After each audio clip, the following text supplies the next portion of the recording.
gente tem um entendimento da situação, né? Quais são as principais causas, por que pode ter acontecido aquele flare-up, isso te dá, né, uma oportunidade muito grande, claro, de evitar uma próxima ocorrência, né? Sempre minimizar, não é excluir da vida, porque por mais que a gente faça tudo certinho, eventualmente pode acontecer alguma coisa, porque tem uma das variáveis, a gente não controla todas as variáveis, né? A gente controla uma boa parte delas, e variáveis talvez bem impactantes, mas não todas. Então, mesmo fazendo tudo isso, então a gente minimiza, tá? A gente minimiza aí essa questão do flare-up, mas a gente não exclui isso daí totalmente por conta dessas variáveis que fogem ao nosso controle. E aí, a gente entendendo, então, um pouco a causa, a gente sabe como minimizar e também, né, entendendo o que está acontecendo nesse processo, desse caso que a gente acabou de obturar, como que eu vou manejar? Né? Será que realmente eu preciso desobturar esse canal ou será que o caminho para resolver essa situação é outra, certo? Então, vamos lá. O chat está aqui ativo já, né? Já tive até o feedback aqui do Fernando. Elaine, boa noite. Que legal te ver aqui de novo. Deixa eu ver, eu não consigo ver todo mundo aqui na minha tela. Opa, a professora Brenda. Ah, que alegria ter a professora Brenda aqui na nossa plateia aqui hoje, na nossa audiência. Professora, seja muito bem-vinda. Professora Brenda, aqui uma das maiores autoridades, né, quando a gente fala de microbiologia aplicada à endodontia, né, a professora Brenda, ela realmente, assim, eu falo, uma grande mentora para mim, né, desde a minha iniciação científica até pós-doutorado, né, professora? Então, eu sou muito grata e fico muitíssimo feliz aqui de ter a senhora hoje aí, podendo ouvir, né, desse papo aí que é tão importante, né, professora? Bom, vamos lá, pessoal. Eu recebi algumas perguntas, né, que tanto enviadas por e-mail quanto enviadas de um quadro aqui na minha frente cheio de anotações. Teve uma anotação aí, uma pergunta que foi um tanto quanto recorrente, que foi o seguinte, que é bem interessante, se o flare-up vai interferir no sucesso. Essa é muito joia, vamos conversar um pouquinho à frente. A questão, né, de se um hipoclorito não extravasado pode causar um flare-up, né, ou se só quando acontece um extravasamento. Bem, vamos lá, vamos por partes. Né, para a gente começar, então, vamos pensar o que acontece, né, quais são as principais causas. A gente não vai fechar tudo aqui, o nosso papo né, para a gente fazer um curso inteiro quase que a respeito aqui de flare-up, do que acontece, o que não acontece, mas vamos colocar de uma maneira bem direta, né? Quais são as principais causas? Se você pegar, né, aquele caso que... deixa eu só mutar aqui. Eu vou deixar o quê? Só mutar aqui o pessoal que está entrando. Então, se você pegar aquele caso, né, de um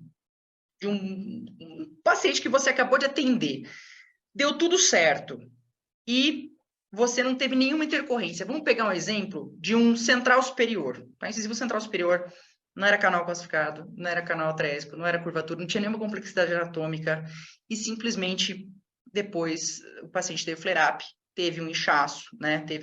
Desenvolveu um abscesso. E o que pode ter levado a isso? Bem, primeiro é hora da gente parar. Primeira coisa, todo mundo, tá? Passou por um flare-up, revisita ali naquele momento, né? E isso você não precisa esperar ter um flare-up para acontecer. Você pode ter já uma base, uma referência pela dor pós-operatória que você enfrenta com seus pacientes no dia a dia, tá? Por quê? Os cuidados, o pessoal fica, às vezes, numa discussão tanto, poxa, eu faço a sessão única, eu faço mais de uma sessão, se o caso é necro, eu faço desse jeito, se tem lesão, eu faço do outro jeito, porque senão vai doer. O que vai, né, interferir? Eu falo, uma das principais variáveis que vai realmente impactar a dor pós-operatória do paciente e, consequentemente, aí também a gente já pensando no flare-up, é a questão do que você faz durante o preparo dos canais. Que cuidados que você tem que ter? Ah, Fernanda, pô, tá parecendo repetitivo isso, né? Vocês falam desses cuidados, eu falo. Mas aí você para e vê o quanto que você realmente está aplicando. Que uma coisa a gente tem informação, outra coisa é o que a gente põe na prática. Então, vamos lá. Princípio de preparo, tá? Que a gente tem, assim, já, né, centenário aí. Preparo coroápice. Quando eu falo preparo coroápice, e a gente está E aí eu vou falar para você, tá? A gente fala, lógico, quanto mais contaminado o canal necrosado, aquela necrose que já está ali há bastante tempo, estabeleceu uma lesão e tudo mais, você sabe que tem uma contaminação maior, mas a gente segue esse raciocínio para todos os diagnósticos. Independente de diagnóstico, você vai seguir os mesmos princípios de preparo. Preparo coroápice segmentado. Então, coroápice segmentado significa o quê? Você vai trabalhar por terços. Tá? Então, você pode trabalhar, olha só, a gente não está dando o exemplo do incisivo central superior, vamos pensar no central superior, tá? Que é canal amplo, tá? Canal amplo, tranquilão, você imagina aquele canal necrosado. Imagina, faz uma ideia da carga microbiana que você tem ali. Onde que está situada a maior parte da carga microbiana daquele caso, daquele dente? Antes de você pensar em, está dentro do canal intercervical e médio, antes disso, se esse dente, né, ele tem uma cárie, e se você não remove totalmente essa cárie no momento que você vai fazer o acesso aos canais, que às vezes a gente está tão, eu já passei por isso, poxa, eu estou falando aqui porque eu já fiz, entendeu? Você está às vezes tão desesperado ali, é um paciente que você planejou fazer sessão única, você está correndo, então, você quer chegar logo no canal e trabalhar no canal, mas não toca no canal desse dente enquanto você não remover toda a contaminação coronária. Então, remover tecido cariado, remover restauração deficiente, fazer um isolamento absoluto adequado. Fernanda, o que isso tem a ver com flare-up? Tudo. Tá? Tudo. Se você faz o cara, você fala, pô, tem um microscópio top das galáxias, eu só trabalho com limacar, eu jogo a lima no lixo depois que eu uso, descarto, uso único. Bicho, se você não tá fazendo todo esse preparo coronário, primeiro, descontaminação coronária, e você não está depois, né, no primeiro momento, a descontaminação coronária, tanto remoção de restauração deficiente, tecido cariado. Depois, outro cuidado, isolamento absoluto, descontaminação daquele lençol de borracha, porque aquilo ali estava tudo com saliva, você está mexendo com saliva até agora, e aí aquele lençol que você acabou de isolar, seu isolamento pode até estar legal, mas se você não pegou e não... Se você não pegou e não passou ali a sua substância química auxiliar que seja, eu faço uso, né? Quem já me acompanha há um certo tempo sabe que eu uso a clorexidina 2% gel como substância química auxiliar. Passa a clorexidina ali, você usa hipoclorito, passa hipoclorito, tá? Na superfície externa ali daquela... da coroa daquele dente, tá? É um dente, poxa, que tá cheio de placa, cheio de cálculo. Primeira coisa que você vai fazer, você vai remover, não precisa fazer, limpar a boca inteira do paciente naquele momento, tá? De preferência, sim, né? De preferência, fazer uma sessão de adequação no paciente, mas a gente sabe que, né? A gente sabe que nem sempre isso é possível. Então, o mínimo, você tem que cuidar da descontaminação daquele elemento dentário. E antes de você pensar em limpar dentro dele, você tem que limpar fora, tá? Isso, assim, é fundamental. Quem que não está conseguindo ouvir? Tá ok o áudio aí, pessoal? Só para saber se Tainan que não está conseguindo ouvir ou se tem mais... O áudio está ok. Tainan, não sei se você está ouvindo aí do celular alguma coisa, mas às vezes é o volume do seu celular, tá? Não é nenhum problema aqui, daí se alguém quiser dar uma sugestão aí para ela, vamos dar sequência aqui. Bem, então, não adianta a gente começar a pensar, né, e querer, eu falo às vezes, né, florear tanto de falar de dentro do canal, se a gente não começa, tá, não parte ali de um princípio realmente de descontaminação da porção coronária, descontaminação ali de superfície de lençol de borracha, remoção de tecido cariado, ok? Muito bem, então esse é um ponto, se a professora Brenda está aqui, ela tá de prova, né? O quanto que isso daí impacta. Se você pegar, saca só, a gente tem todas bactérias que elas tem algumas bactérias que elas estão mais interessadas, tá? Em realizar ali a dinâmica de colonização desse canal.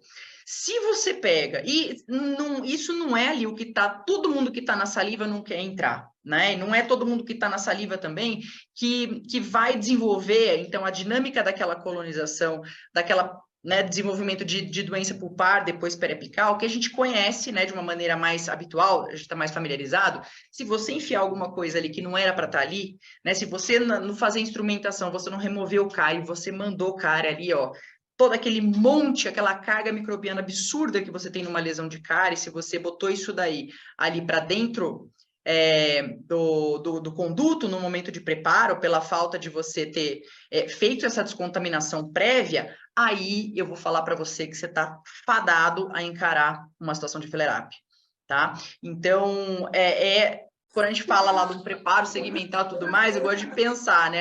Essa segmentação e esse preparo coroa ápice, a coroa literalmente ela começa na coroa, tá? Não é no terço cervical. Muito bem, feito então, tendo todo esse cuidado, e isso vale para tudo, tá, pessoal? Não importa se você está fazendo uma urgência, não importa se é um atendimento eletivo, isolamento absoluto, e desinfecção ali, descontaminação coronária é o mínimo que você faz.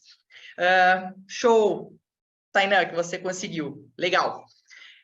E aí, pessoal, quando a gente vai trabalhar, então, dentro do conduto, aí sim a gente está falando de terços, tá? E aí você vai trabalhar o que primeiro? Se você pegar da mesma forma, onde que a gente tem a primeira carga microbiana está ali, coronária. Qual que é a segunda carga microbiana ou a primeira carga microbiana mais pesada, se a gente imaginar o conduto? Onde que a gente tem maior carga microbiana? Não estou falando só na porção de luz de canal, não, tá? Estou falando em túbulo dentinário. Lembra lá, as aulas de histologia, né, de anatomia dental interna, como que são os túbulos dentinários que você tem em terço cervical? Amplos, em maior número? Como que são os túbulos dentinários que você tem lá em terço apical? Você tem os túbulos dentinários muito mais perdidos, né? Você tem uns túbulos dentinários, então, muito menos volumosos. E aí, se você pensar na infecção que está dentro desses túbulos dentinários, que a gente tem um infinito de carga microbiana ali, a gente tem um negócio massivo em terço cervical de canal e depois terço médio.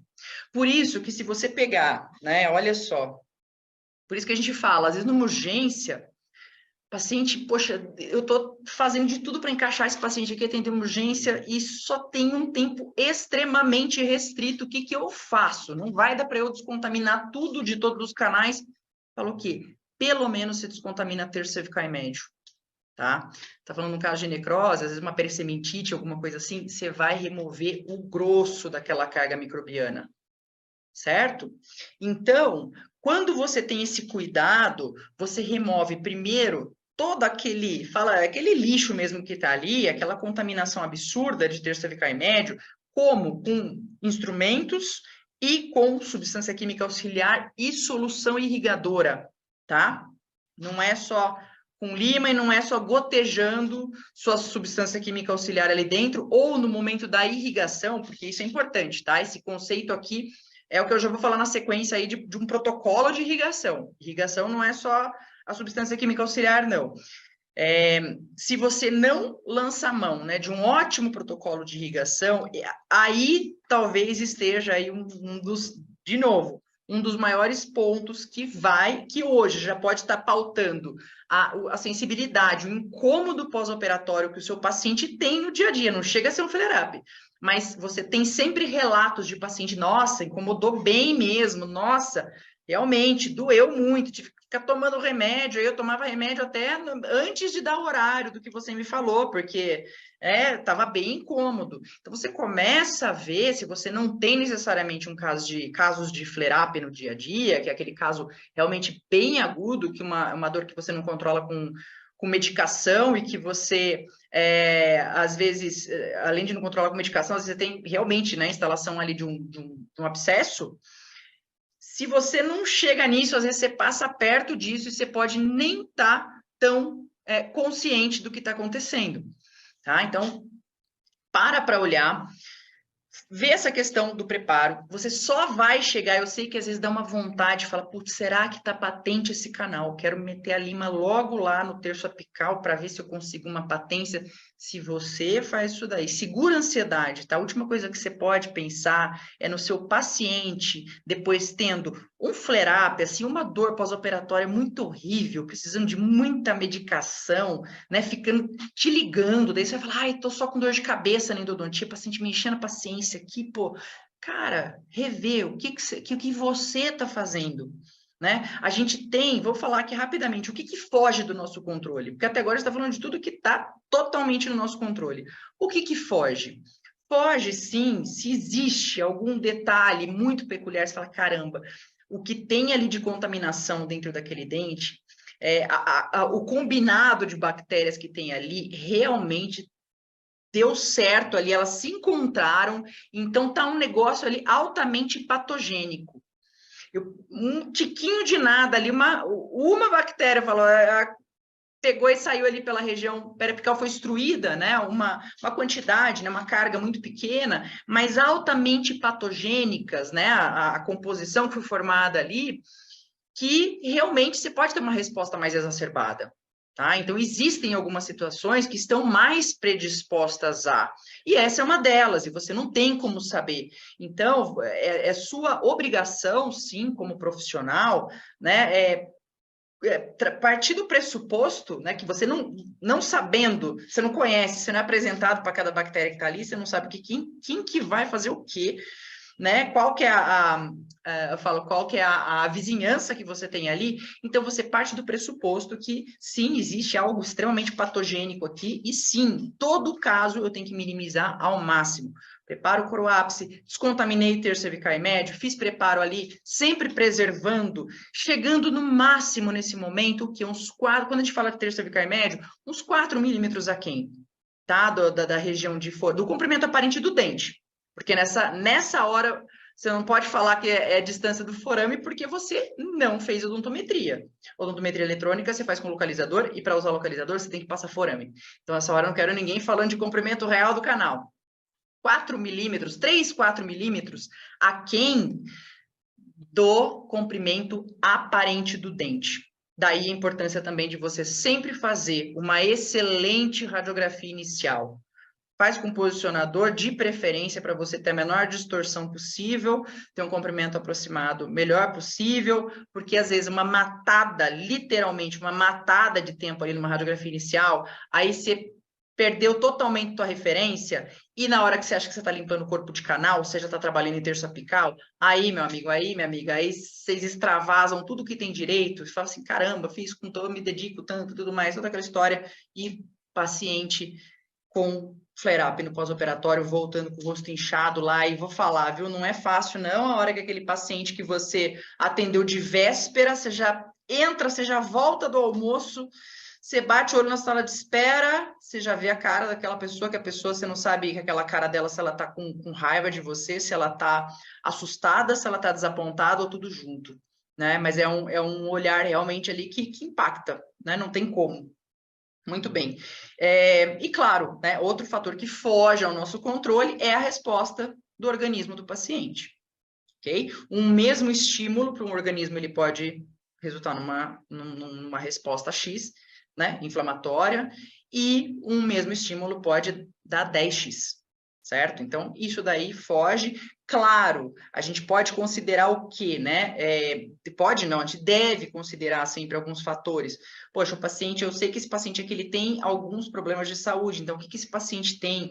Por exemplo, tá? Caso de um flare-up que eu já tive num incisivo central superior. Foi do quê? De um paciente idoso, tá? Então, um paciente bem idosinho, e ele tinha um dente bastante amplo ainda, né? Considerada a idade dele e tudo mais, mas aí já com uma resposta, né? Com toda uma fisiologia trabalhando de forma diferente, da mesma forma que se você extravasar alguma coisa em paciente muito jovem, ele também pode ter uma resposta aí que foge um pouco do padrão, que a gente está mais familiarizado com uma população, né, quem faz endo, não estou falando endo de dente descido, estou falando de endo de dente permanente, a gente costuma trabalhar em uma faixa etária mais de pacientes adultos, certo? Então, a gente tem mais ou menos uma resposta padrão. Quando você sai um pouquinho, né, para os extremos, um paciente extremamente jovem, um paciente extremamente idoso, você também pode ter variações que você não está mais habituado, né, com organismos respondendo de maneira diferente. Então, é lógico, você não controla a resposta do organismo, mas os estímulos que você vai dar ao organismo, muitos deles estão ali no seu controle, certo? Então, a gente falando um pouco, né, dessa questão de causa, e ao mesmo tempo falando aí da questão, então, da prevenção, quando a gente fala de causa, a gente fala de prevenção, já dá para você, né, começar a rever, revisitar o como você tem performado os seus tratamentos, e importante, se você sair daqui hoje, já, né, com essa ideia, né, olhando para como que tem sido o pós-operatório dos pacientes que você já tem hoje no seu consultório, que você atende hoje.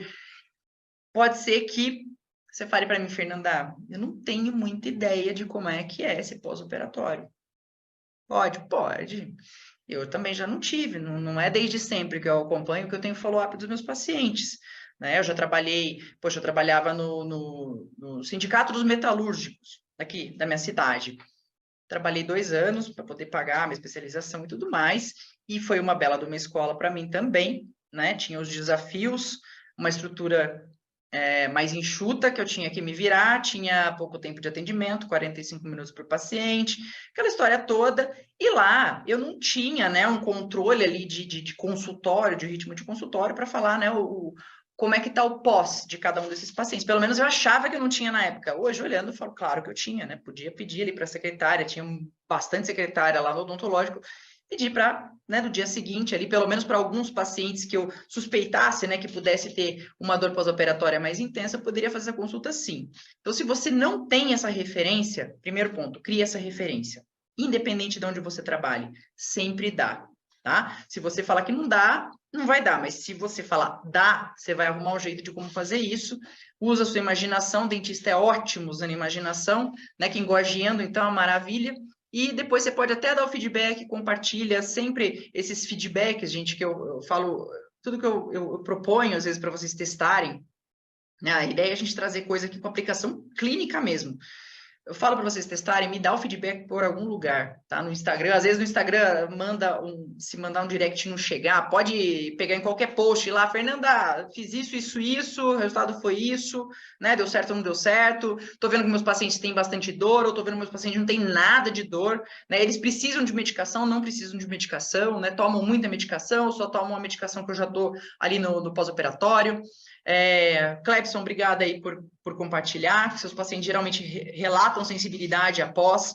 Legal, então é hora de revisitar. Preparo, se você faz, num primeiro momento, descontaminação de comprimento aparente do dente menos 3 ou menos 4 milímetros, como a gente ainda não tem a medida exata, faz menos 4 aí, e, né, depois disso, o que eu falo para você revisitar também, né, vocês revisitarem também e prestarem muita atenção é do protocolo de irrigação. Protocolo de irrigação, lembra o seguinte, a gente tem 2 pontos principais. A gente tem o momento da substância química auxiliar, que é aquela substância que tem ação antimicrobiana, que tem uma série ali de propriedades desejáveis que a gente quer enquanto a gente está com a lima dentro do canal. Tá? Clorexidina é maravilhosa porque ela tem uma atividade reológica, ela mantém debris em suspensão enquanto você está formando raspa de dentina, especialmente se você pensar no nosso incisivo central mega contaminado, com uma necrose, com lesão, então você vai produzindo raspa de dentina, que é uma dentina extremamente contaminada. Então, se aquilo ali, né, pela ação reológica do gel, tá? Não é nem a questão da clorexidina, mas a forma dela, né, o fato dela tá ali no formato de gel.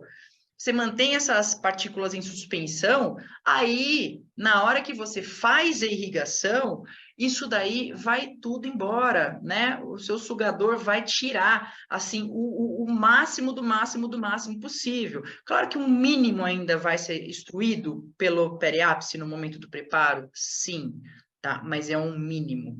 E um mínimo normalmente pode causar ali um desconforto, alguma outra coisinha ali que você resolve, você maneja, tira de letra com uma medicação básica, tá? Um analgésico simples que o paciente tem na casa dele, o que você já deu para ele, ou que ele, né, não vai nem ter que se preocupar em sair para comprar, porque se você não deu, você fala, não, doutora, nem preciso desse daqui, porque eu tenho em casa, né?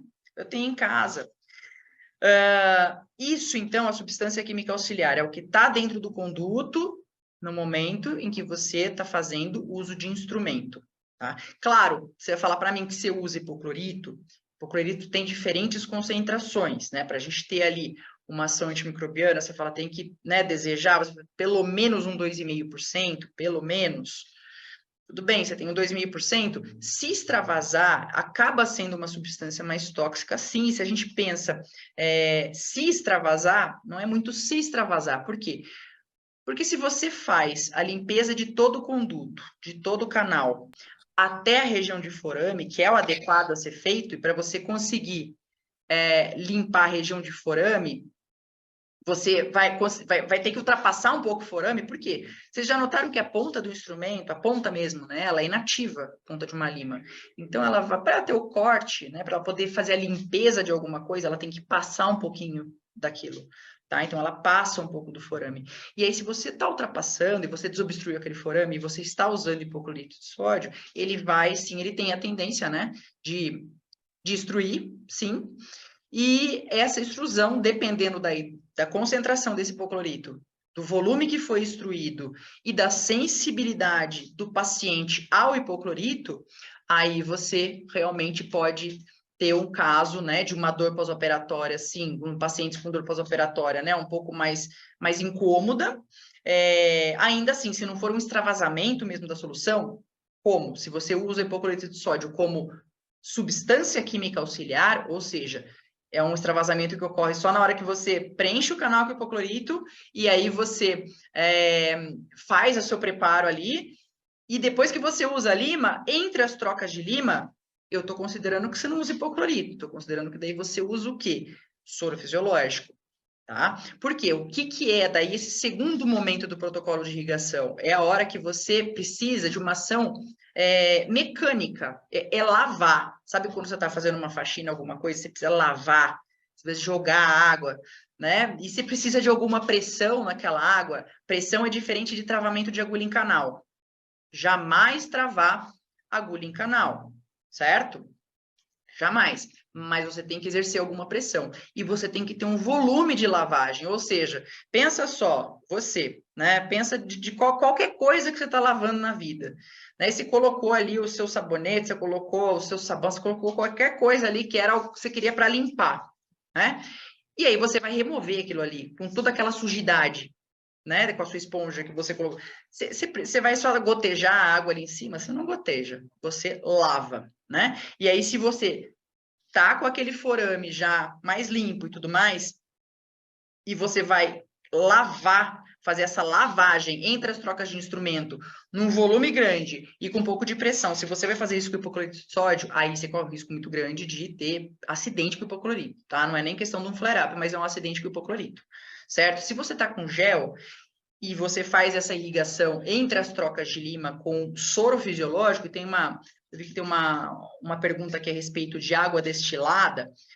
Água destilada, né, é só questão de você pensar, né, que o problema seria só o quê? Uma contaminação, né? A gente usa o soro, tipo, o ideal do ideal do ideal é o quê? Você usar um soro fisiológico estéril, tá? É a melhor das situações. Claro que a gente sabe que, né, dependendo da estrutura, dependendo do lugar que você está, você tem à disposição uma coisa ou outra, mas o importante, você usar ali, então, uma substância que seja uma substância inerte, que ela não vá causar problema se a substância em si for extravasada, certo? Ela não vai causar ali uma reação de toxicidade naquele organismo. Essa que é a ideia, né? E ela tem essa capacidade de remover, de você remover, deixa eu só, de você remover todos aqueles debris, certo? De você remover todos aqueles debris, considerando que vai sim existir um extravasamento, especialmente dessa solução irrigadora, tá? Que no caso aqui, isso muito bem, Jefferson, 5 ml a cada troca de hipoclorito ou de clorexidina, tá? No caso, eu uso clorexidina, mas é isso aí, a cada troca de lima, né? Antes de você colocar novamente a substância química auxiliar dentro do conduto, você vai usar 5 ml da sua solução irrigadora, tá? O que eu recomendo e vou deixar recomendado é o soro fisiológico, né? Dentro do que a gente conversou. Mas isso daí, pessoal, assim, pô, Fernanda, mas quanto que eu já ouvi? Eu já dei aula no Brasil inteiro, certo? Para tudo que é curso que vocês imaginam, e não tem um lugar que passa e fala assim, putz, Fernanda fica falando esse protocolo, mas e tempo para fazer isso? Vou falar para você. o tempo que você dedica fazendo isso, você estando bem treinado dentro do protocolo, fala o protocolo que a gente tem, né, dentro da Endolovers, que eu já passei num monte de lugar, e hoje no final aqui, quem ficar aí até o final, eu vou falar a respeito de uma novidade, né, de um curso que a gente vai ter, para, obviamente, quem tiver interesse, né, em melhorar nessas questões, mas o protocolo, o tempo que você investe nessa irrigação, especialmente a cada troca de instrumento, você pode ter certeza que se aparecer um paciente com flare-up na sua frente, você vai falar assim, nossa, era pouco o tempo que eu podia ter investido lá. Por quê? Porque um paciente com flare-up, ele não vai te tomar depois da consulta ali meia hora numa reavaliação num dia, ele vai te tomar dias, tá? E ele vai te tomar dias com razão, porque aí você vai acompanhar esse paciente, você vai querer ver, você vai querer fazer qualquer coisa para esse paciente não perder a confiança em você.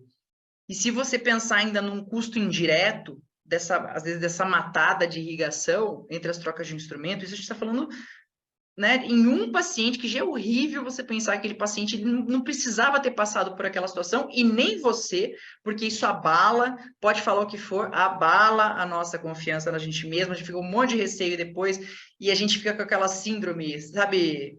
Você pode ser a pessoa mais dedicada na endodontia, eu falo, não tem como não dar uma batida ali de síndrome do impostor. Não sei se vocês já ouviram falar, são pessoas que são extremamente competentes e ficam questionando a sua competência. Né? Fala assim, duvidando da sua própria competência, achando que ela nem é merecedora do que ela tem em função ali de alguma coisa que não é real, às vezes, né? E que está causando esse receio dela acreditar nela mesma.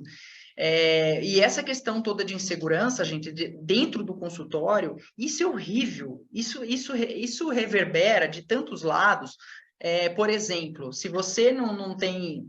acontece isso, você fica inseguro, né? E você nem sabe o que falar direito com o paciente. E a gente vai conversar um pouco, né, a respeito de que conversa ter.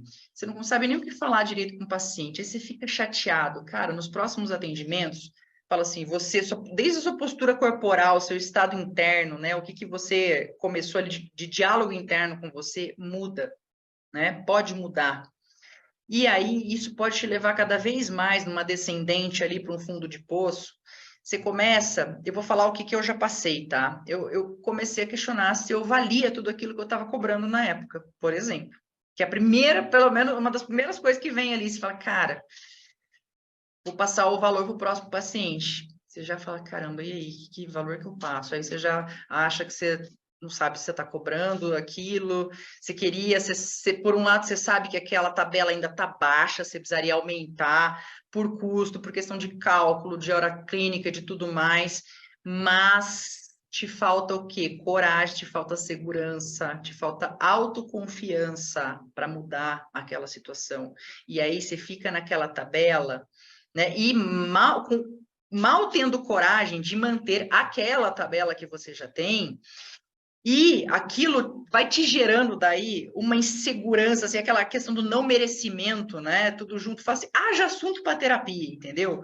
E a terapeuta ela não é dentista e ela não encara aquilo no dia a dia, então ela vai ajudar de um lado, mas também não tem como cobrir todos os lados. Então, eu tô falando para você aí como alguém que já esteve nessa situação, né? O quanto que você saber manejar, primeiro, evitar um flare-up, mas aconteceu o flare-up, tá todo mundo sujeito, se faz endodontia, está sujeito à ocorrência. Aconteceu, tudo bem, então vamos ver como que a gente pode tratar. O exemplo que a gente deu, flare-up ele pode acontecer tanto depois de uma sessão de preparo, que você coloca a medicação intracanal, quanto depois de um caso já ter sido obturado, acabou de obturar, o paciente teve o flare-up. Né? Inclusive, no exemplo que eu dei do meu paciente, né, de bastante tempo aí, do meu paciente do incisivo central superior, foi depois de ter obturado. E aí, algumas questões, né? A primeira delas, a gente desobtura ou não desobtura? O critério para você desobturar um caso seria o quê? O tratamento não está legal. Ponto. Não, realmente o tratamento não está legal, ficou aquém, né? Faltou aqui preparo mesmo, faltou, não descia o canal. Aí tudo bem. Aí a gente já está falando, não estamos falando que estamos desobturando pelo flare-up. Estamos desobturando por conta, né? Por conta da questão do tratamento não tá legal, tá? Agora, Tratamento tá bem, radiograficamente tudo certo, não tem dúvida de anatomia, não tem nada de nada. Tem que desobturar? Não, então não desobtura. Ai, mas não é melhor se eu desobturar? Não, daí eu falo para você que não é melhor. Por quê? Se você vai tentar desobturar, eu já vou falar para você, você não remove 100% da gutapercha que você colocou. Já tem gutapercha ali para meio de anatomia, por mais que você seja extremamente hábil para fazer um retratamento, você já vai mudar a anatomia, né? Você já vai mudar a anatomia original daquele conduto, ela vai ficar cada vez mais alterada. Você está correndo um risco ali de uma fratura de instrumento, de um desvio de canal. Então, você tem que pesar muito bem, até hoje, assim, quando a gente tem um caso que tem um insucesso, hoje, com a tomografia, a gente tem até como analisar ali se existe, né, alguma possibilidade de um retratamento seletivo, né? Tamanho é a preocupação com o real motivo, a real necessidade de um retratamento. Então, se deu tudo certo, tá tudo beleza, e a questão foi o flare-up, mas o tratamento tá super ok, super bem feito, então não vai desobturar. Como que você maneja, então? O paciente está num quadro de abscesso, você vai manejar como se fosse um abscesso sem a parte endodôntica ali para você executar. Você vai, então, executar o quê? O paciente está com o rosto inchado, tem como drenar, faz uma drenagem cirúrgica e passa uma medicação para quê? Antibiótica. Se você fez a drenagem cirúrgica, você vai passar a medicação para controle de dor. Você pode até lançar a mão, você fala assim, enfim, né? Não que seja, como diz o professor Chico Grupo, né? É melhor você mandar o paciente escovar os dentes, por exemplo, né? Antes da consulta, do que você pensar até em dar um antibiótico para ele, né? No caso de ser um paciente ali que tem um organismo, ele é imunocompetente, né? E tudo mais. Ele não tem sinais também sistêmicos de disseminação, ele não tem febre, não tem prostração, não é um quadro de um abscesso, né? Que tem sinais de disseminação sistêmica, ok? Então, seria essa conduta. Agora, no caso, é isso aí, Giovana. A Giovana acabou de mandar aqui. Só responder uma pergunta aqui acima. No molar, você pode distribuir os 5 ml. Se é um molar com bastante contaminação com necro, eu faço duas voltas de 5 ml, tá? Cada troca de lima. Então, acaba sendo 10 ml para, né, 3 canais ali ou 4 canais, ok? A Giovana já antecipou aqui. E nos casos que não tem inchaço, só aquela dor absurda, você vai manter com medicação daí para controle de dor severa. Eu vou falar para vocês algumas possibilidades de medicação. Bem, o que eu tenho já primeiro, né? Antes de falar da dor severa, o que eu já tenho para a gente trabalhar sempre numa questão assim de dor antes da dor estar instalada, que a gente tem algumas vantagens quando a gente consegue já medicar esse paciente antes da dor instalada. Eu trabalho sempre com analgesia preemptiva, através de dexametasona 4mg e dipirona 1 grama já num analgésico imediato pós-operatório. Tá? Então, o paciente já sai medicado do meu consultório, então ele já tem uma modulação dessa resposta inflamatória no pós. Aí, gente, a gente tem que daí é um papo, e aí é algo, por exemplo, né, que a gente esmiuça dentro desse curso que eu vou falar para vocês aí no final também, que é a questão do que né, quais são os fatores preditivos, né, de um caso ter muito mais chance de uma dor pós-operatória ou até mesmo de um flare-up, né? Porque quando você tem ideia, você conhece esses fatores, você encarou aquilo, né? Seja antes, já no diagnóstico, ou seja, durante o atendimento, você identificou os fatores, nesse pós, você já pode, inclusive, deixar avisado para o paciente, falar, paciente, seguinte, seu dente tá assim, assim, assado, vou te deixar um protocolo de medicação aqui, mas que é dipirona 1 grama, né, um comprimido a cada 6 horas no pós, eu deixo essa prescrição do paciente e dou a Dexa pré, mas se ainda assim você tiver dor, uma dor que não está controlando com essa medicação, você vai entrar em contato comigo, tá? Porque o seu caso tem uma chance muito baixa, mas ela existe, dele dar uma dor extremamente aguda e da gente precisar lançar mão de alguma medicação extra ou até mesmo de um procedimento extra, já antecipando até o quê? Se esse paciente tiver um inchaço e você precisa fazer uma drenagem. Tá? Então, essa conversa, gente, essa análise pré-operatória e transoperatória, ela também é muito importante e te dá muito embasamento para, eventualmente, né, na iminência, na ocorrência de um flare-up, de você já ter tido uma conversa prévia com o paciente, já ter previsto algumas coisas e ter dado uma orientação que até coloca o seu paciente numa situação que ele fala assim, nossa, não estou tão assustado com o flare-up. Por quê? Porque a doutora Fernanda falou para mim que podia realmente acontecer esse tipo de coisa. Poxa, que chato que aconteceu, mas olha só, ela sabia, né? Olha que espertinha, né? Ela sabia, então ela já me deu aquela segurança. Não é algo totalmente inesperado, porque uma das piores coisas do flare-up é o susto que o paciente toma, né? Porque tá tudo certo, tchau, um abraço, né? Aí o paciente fala, não quero te ver nunca mais, né? Espero não te ver aqui. E aí, né, quando acontece dele ter que voltar nessas condições, poxa, balança demais, balança o paciente e balança a gente. Tá? Então, o que, que eu faço de prescrição? Normalmente, Tainã, essa Dexa e dipirona, eu costumo fazer praticamente para todo paciente, tá? Pelo menos orientação. Tem paciente que aí, às vezes, tem um pouco de resistência à medicação, mas o que eu converso muito também é que a pessoa, especialmente a pessoa que é resistente à medicação, fala assim, prefiro não tomar, isso é muito natureza, eu não quero tomar remédio. Cada um tem o direito ali de acatar ou não a sua orientação, né? No entanto, e eu sou dessas também, falo, não quero tomar remédio, não preciso, poxa, né? Eu acho que é extremamente válido. Agora, se eu falo para você daí, poxa, se a chance que você tenha tomar essa medicação, para depois você não precisar ficar tomando mais medicação ou medicação mais forte, ok? Então, é uma boa conversa também, né, para aquela pessoa ali que fala, poxa, né, não quero tomar essa medicação aqui, porque eu não sou de tomar medicação, mas, pera lá, se eu tomar só esses 2 comprimidinhos aqui, diminui a chance de eu precisar de mais ou de medicação mais forte? Então, acho que vale a pena. Tá? Então, e medicação mais forte? O que a gente está falando? Aí a gente está falando, por exemplo, um protocolo que acho que alguém escreveu aqui a respeito de Advil, né? Aqui, do Advil, isso. Na verdade, não é o Advil, mas o ibuprofeno, né? O ibuprofeno, ele pode ser usado num protocolo um pouco diferente. Ibuprofeno, 600 ou 800 miligramas, mais paracetamol 1 grama, tá? Isso pelo menor tempo possível, tá, gente? Que daí já é uma medicação mais pesada, você já tem um espaçamento maior aí entre as doses, né? Tem que sempre lembrar qual que é a dose máxima de cada coisa. Eu falo, não que eu saiba de cabeça a dose máxima de cada coisa, tem minhas anotações ali, né?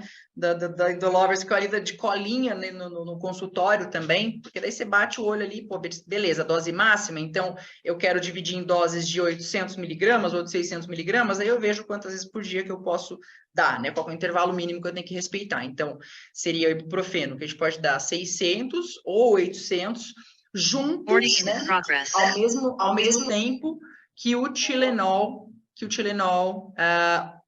1 grama, tá?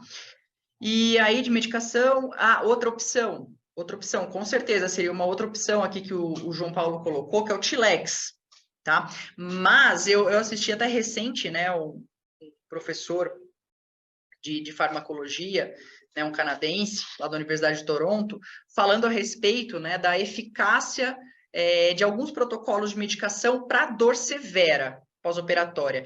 E esse protocolo de ibuprofeno mais paracetamol, ele teve melhores resultados do que o próprio Tilex.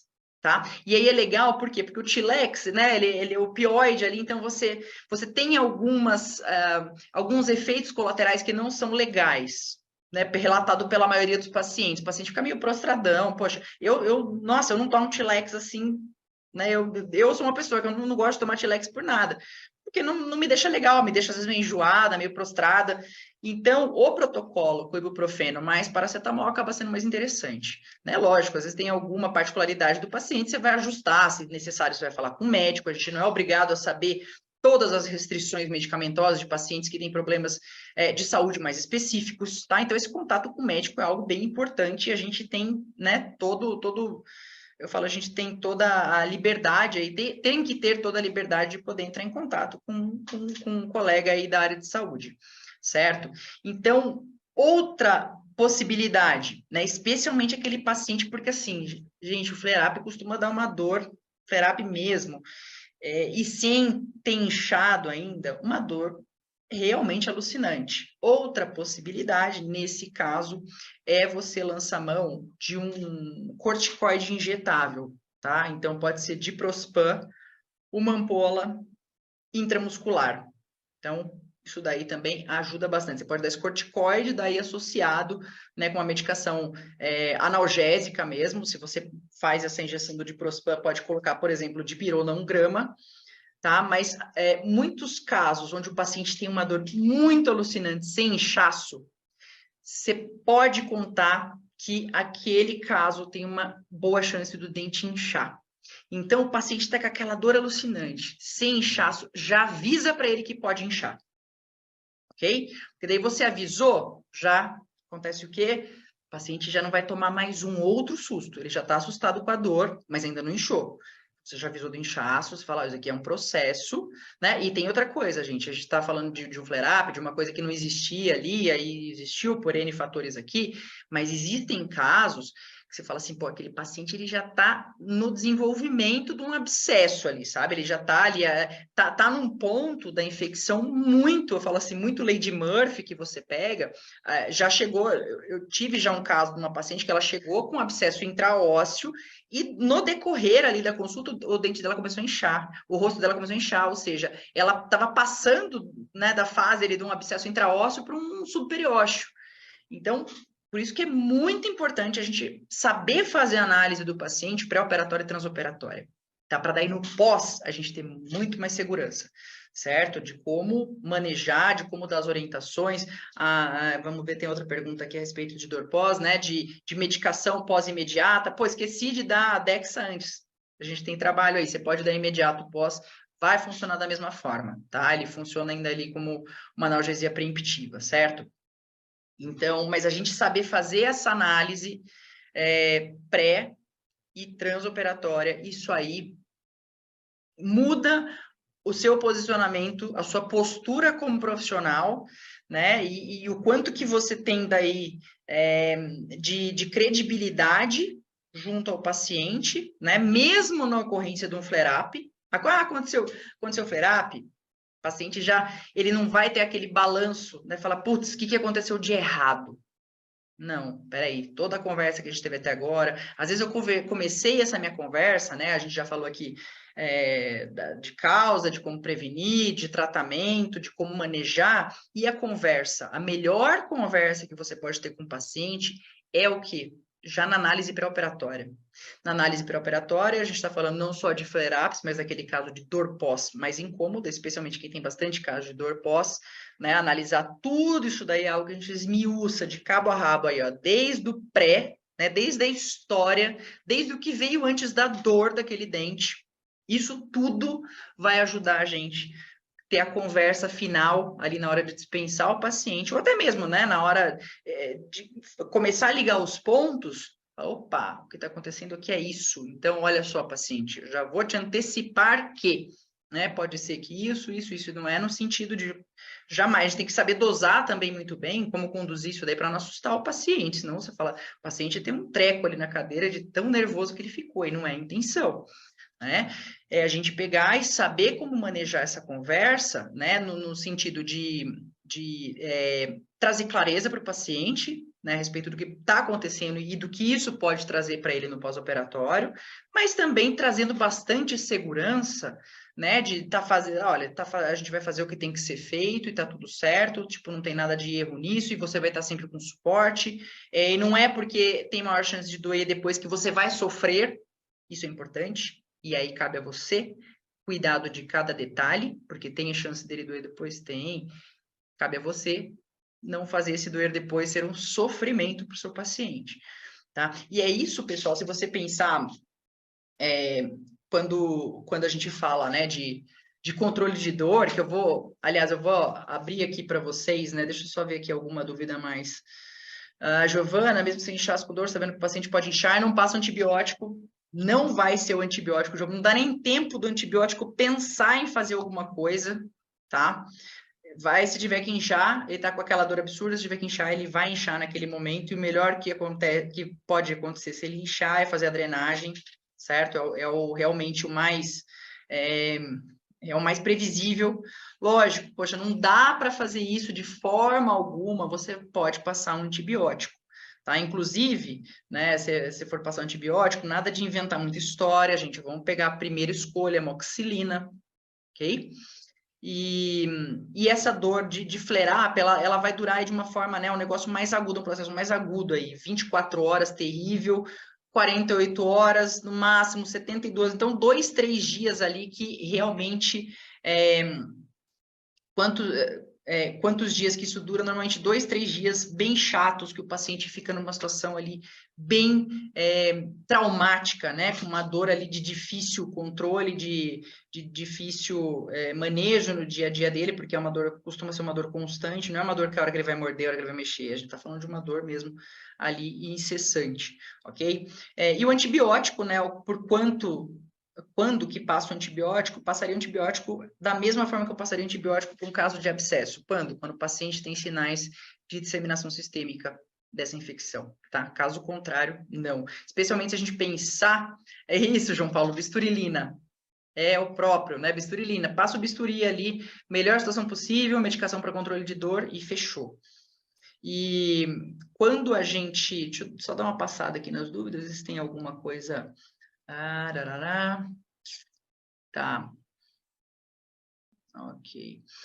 Não, beleza, acho que não tem nada que não tenha sido falado aqui, né? Mas quando a gente pensa, né, em questão de controle de dor, e isso que é a novidade que eu vou contar aqui para vocês, tá, em primeira mão, eu falo pessoal quando a gente fez essa proposta, né, da Endolovers VIP List, já foi para pegar e direcionar, falar, não, deixa eu falar aqui um pouco a mais, né, e com quem está interessado.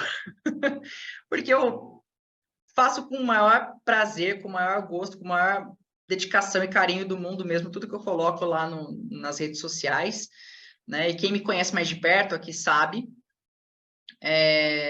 Só que lá, né, não tem como a gente, às vezes, falar de maneira tão próxima, não sei se algum de vocês já falou comigo por lá, necessariamente, mas quando a gente simplesmente traz aqui para um ambiente um pouco mais próximo, eu falo, então tem como, né, a gente fazer compartilhamento aqui no chat, apesar do nosso tempo ser meio restrito também, tá dentro dessa 1 hora, eu falo, mas aí a gente já fala com quem está mais interessado ali no dia a dia, porque eu sei que não é fácil não, no fim de dia de consultório, eu falo, tô aqui, tô meio descabelada, né, normal, tá tudo bem, mas...